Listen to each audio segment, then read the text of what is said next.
I'm in Inglewood, living off Arborvitae. I'm on government assistance, and I run out of money, and I had to buy Pampers for Jelani. And I had $11.42 in the bank. And I remember wrapping my son in a towel for 2 days. You know, someone said, because when I tell the story, I always get teary-eyed. And someone said, do you fabricate the tears because you've told the story so much? No, I'm a mama. Every time I tell the story, I feel it again. I remember the second day, like you said, I had my hand on Jelani's stomach, and I said, don't worry, baby. Mommy will never be this broke or broken again. And that day, what shifted for me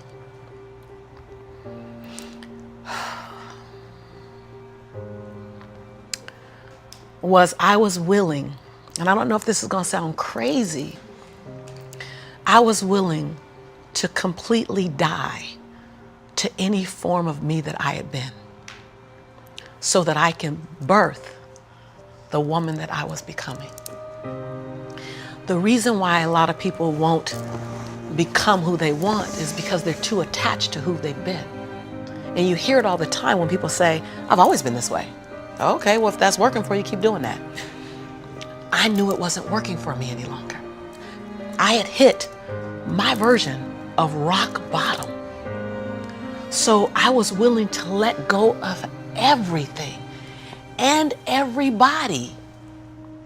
See, another reason why people won't get there is because the doorway is for you to fit through. You trying to carry everybody else through because you're trying to be Rescue 911. And you got to rescue you first. I am much more valuable to my family and to my community because I was willing to let them go through the door myself, teach myself, learn myself, condition myself, and then come back and get them. I'm much more valuable to them now. But I had to go through a window time of 10 years of judgment. You leaving us, hanging out with white people all the time. You going to these crazy countries. We don't know what you, I had to be willing to allow my conviction to make me inconvenienced. See, we want to grow, but we want to stay liked by everybody. I was willing to be my own rescue at the risk of your approval. But most of us aren't like that. Facebook is an example. We want to be liked. Well, I woke up and I like myself today, so your like is extra. My job is to like me first. I was willing to say every day, Lisa, you like you? Lisa, are you proud of you? Lisa, are you playing full out? Every day before I checked in with anybody else. That's lonely, by the way. Why won't most people do it? Because it's scary and it's lonely. So what did I do? I was willing to find people who had what I didn't have, who were living lives that I wasn't living, who believed things that I didn't know about, and I was willing to become their student. I got up every day and I ate a slice of humble pie. See, when you get to this level, even me 10 years ago, you can get caught up by reading your own fine print. See, whenever I hear people reading my bio, and before I came on and you read my bio, I'm in the back going, yeah, yeah, yeah, yeah, yeah, yeah, yeah, yeah, yeah. Because I don't want to ever think I arrived. That bio is old. You should be interested in my future. Oh, that's my bio. What's my future? Oh, what are you doing? Who am I becoming for 2020? And we get caught up in our bios. We get caught up in our status. I never allowed that to stop me from going and sitting at the hem of someone and saying, what do you know about wealth?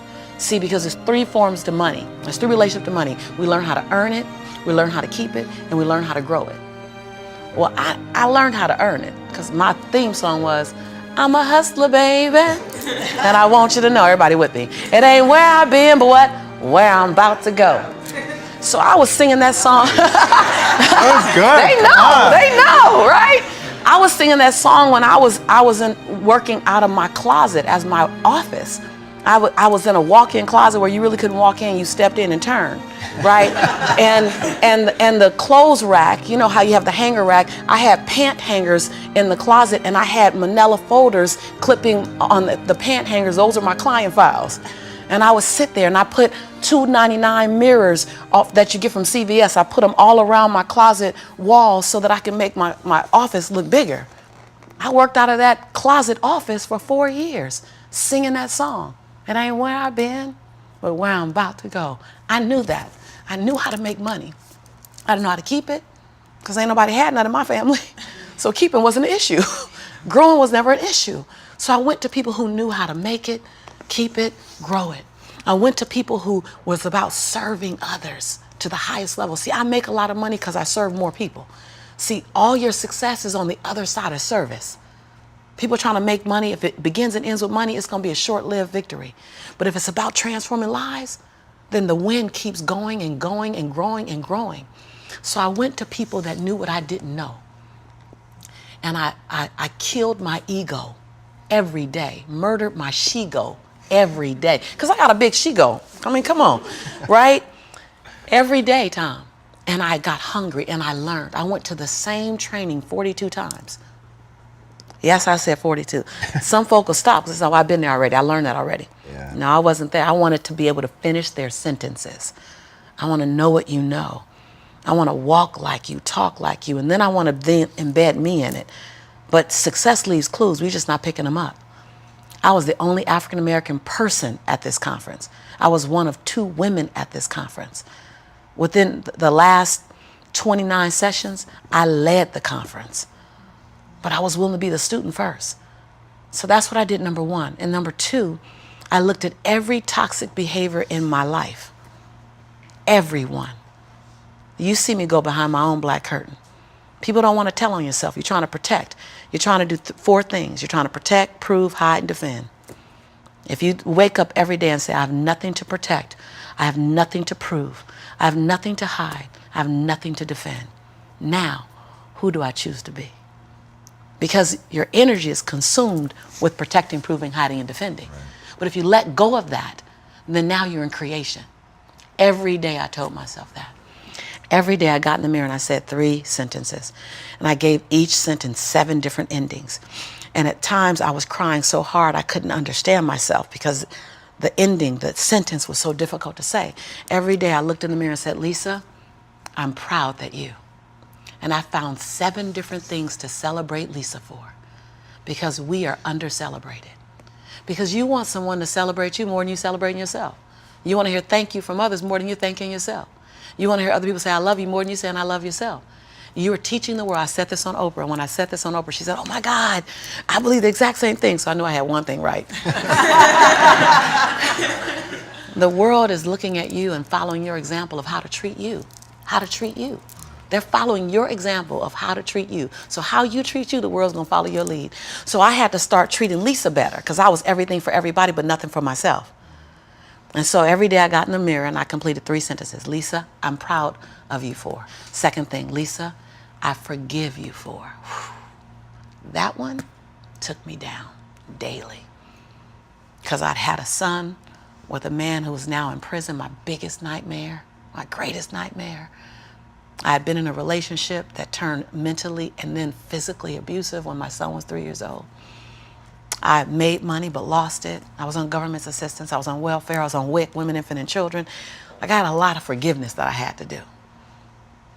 But I was willing to forgive myself every day. And every day I said the same thing for like 6 months until it got easier. And then one day I went, Lisa, I forgive you for it. And that thing didn't come up anymore. I was like, ooh, okay, on to the next. 7 different endings. And the last thing I did every day, last sentence, is Lisa, I commit to you that. Because we make bigger commitments to other people.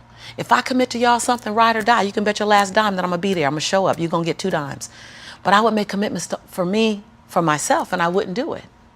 I.e. my weight. That's interesting. So I started every day celebrating Lisa, forgiving Lisa, and making a commitment to Lisa. And then I was willing to invest money in me. I love this story. I was willing to invest money in me. Literally. Literally. I worked at LA Unified School District. And I knew I couldn't stay there because they needed a degree. I didn't have a degree. They didn't seem happy. I wanted to be happy. So I would have my son at daycare during the day. I'd work 9 hours. I pick him up from daycare, take him back to my office. I take a 30-minute break from 6 o'clock to 6:30 to go get him.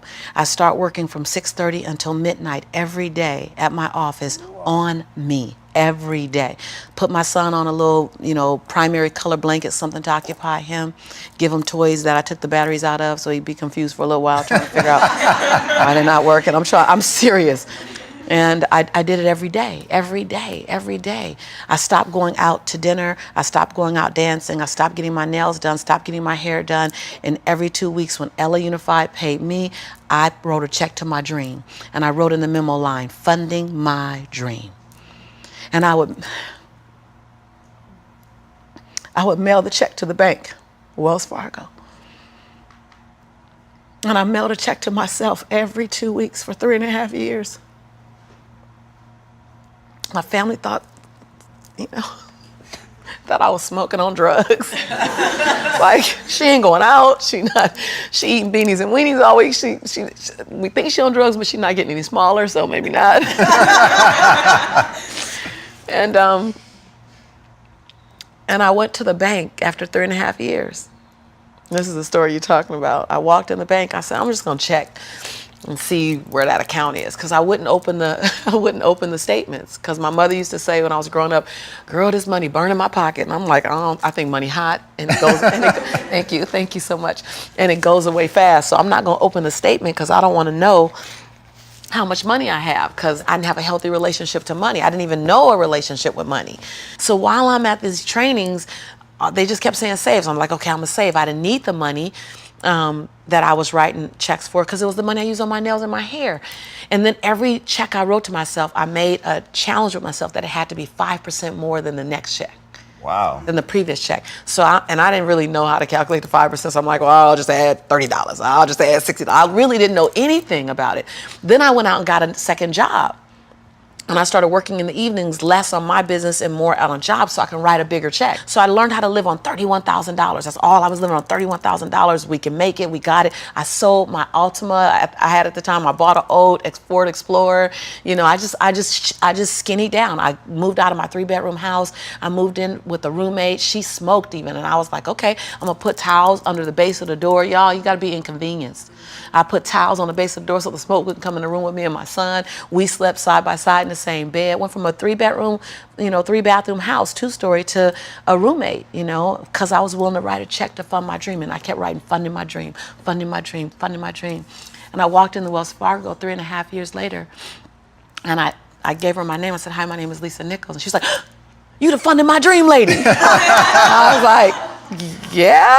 So all these tellers came running around. The manager came around, because I guess everybody had processed a check or two. Right. And they were like, we all been wondering, like everybody wants to know, what's the dream you funded? And I was like, I don't know, but it's gonna cost some money. I think I got a little money now to fund the dream. And so I said, I just came to get my balance and to see where it is, because I haven't opened any of the statements. They were like, what? I said, no, I haven't opened any of the statements because money burns my mama's pocket, so it might burn my pocket, so I don't want to spend it. So she wrote the balance down. You know how they write the balance down, and she turned it and passed it to me, and I looked at it, and I said, no, ma'am, my name is Lisa Shante Nichols. This is my social security number. I don't even want that money because y'all gonna want it back, and I don't want to get in trouble, so can you just give me my account? Because I didn't know anyone in my family that had $5,000 in their account, $10,000 in the account. So when you write down that I have $62,500 in my account, that's not mine. And so they all teared up, like everybody started crying. They're like, no, it's yours. I looked down at my son, Jelani, who was 5 years old now, and I said, Jelani, I think life is going to change for you and mommy. Oh. My son said, Mommy, can we finally go to McDonald's now? So, because I've been making them homemade Big Macs for a while. I was like, Mama can make you a better Big Mac than, Ronald McDonald. So, because I was willing to inconvenience my entire life. My entire life. I was willing to disrupt my entire life to buy my future, to buy my possibility, to give my dream a chance. See, we're not supposed to tuck our dreams in on the pillow when we get up in the morning. We're not supposed to leave them at home and go and fulfill somebody else's dream. We're not supposed to do that. That's not what we're wired to do. That's not who we are. Your human spirit doesn't care about the economy. The human spirit doesn't care that my son's father went to prison. The human spirit doesn't care what's happened to your family. The human spirit doesn't care about the past. You may have been molested, or your family may have been broke, or you may have been betrayed, or you may have a divorce. Your human spirit doesn't care about any of that. Your human spirit simply says, what's our command for tomorrow? What do you want to create? It's not keeping score. Your brain is keeping score, because your brain is designed to keep you safe. Your soul, your intuition, your human spirit is designed to make you soar. And when you get to the edge of that stage, I want to get up right now. Can I get up right now? Whatever you want. Okay. Think I'm gonna tell Lisa Nichols no? Come on now. When you get to the edge, your brain will always tell you to step back.